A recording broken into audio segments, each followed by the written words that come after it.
Tonight, big news for drivers worried about being slapped with costly tickets from traffic cameras. Yeah, a new Ohio Supreme Court ruling makes it harder for communities to fine motorists for speeding.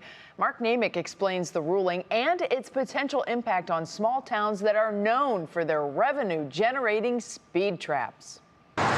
Motorists know they shouldn't do it, but they often do anyway and pay a heavy price when their cars are photographed speeding in places like Newburgh Heights, East Cleveland, and Lindale.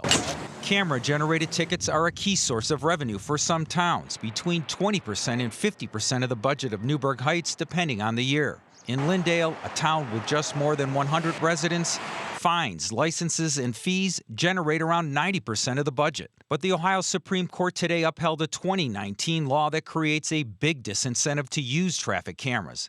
That law says the state government can subtract $1 from the pot of state funding a city gets for every dollar the city collects through traffic cameras. The ruling will cost communities who use traffic cameras millions in state funding.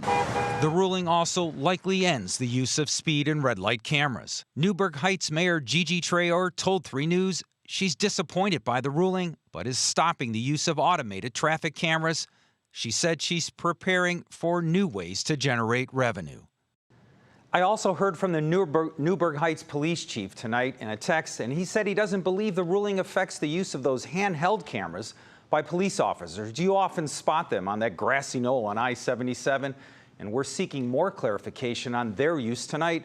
But either way, drivers should be slowing down. Betsy? Yeah, we know that folks like to hit the pedal a little harder during the summer months especially. Well, Mark, a lot of cities have been portrayed using speed and red light cameras as a matter of safety. At least the cities are telling us that's what they're doing.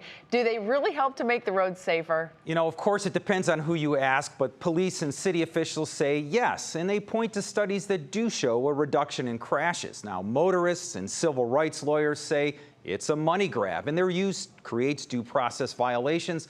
Now, that debate will likely continue, but for now, the cameras will likely be gone in many places. So now that the cameras will be gone, Mark, what will cities do to raise new revenue?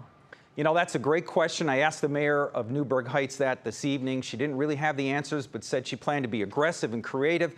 And also, worth noting, if history is any indication, I think you're going to see cities raise some of those fees and reinvent the use of the camera somehow, possibly igniting new legal battles.